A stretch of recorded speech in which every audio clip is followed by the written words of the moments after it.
menggaungkan adanya revisi Undang-Undang ASN yang tentu ini dapat menjadi momentum tepat untuk bisa menjadi mewujudkan keadilan antara P3K dan juga PNS. Lalu bagaimana respon dari DPR RI terkait persoalan ini?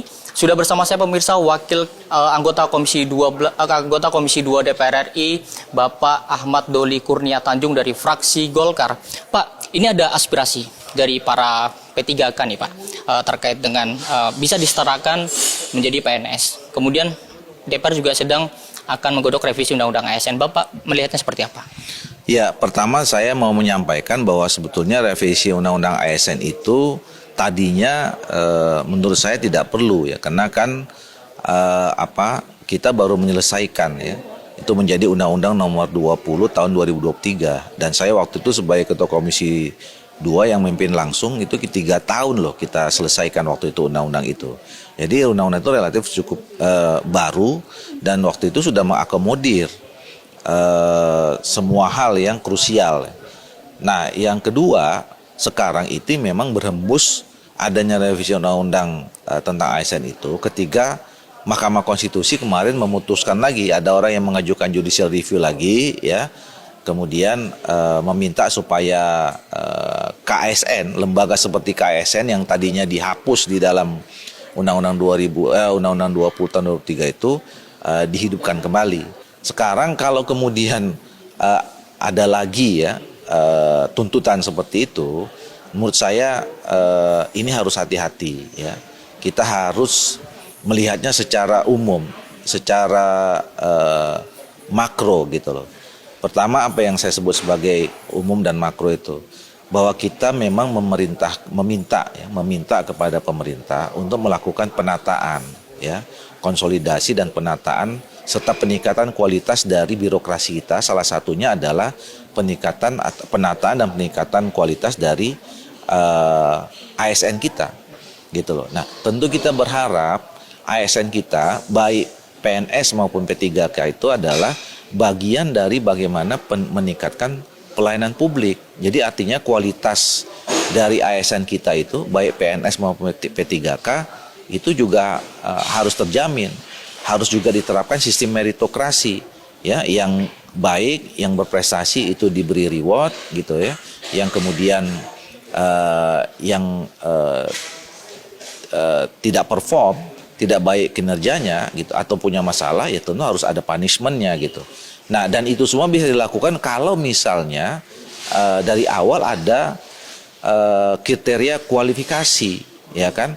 Jadi ya tentu orang kalau kita ingin mencari standar kualitas, tentu ada proses seleksi, ya kan? Nggak bisa kemudian serta-merta diterima tanpa seleksi, gitu loh. Nah, makanya menurut saya harus hati-hati, ya.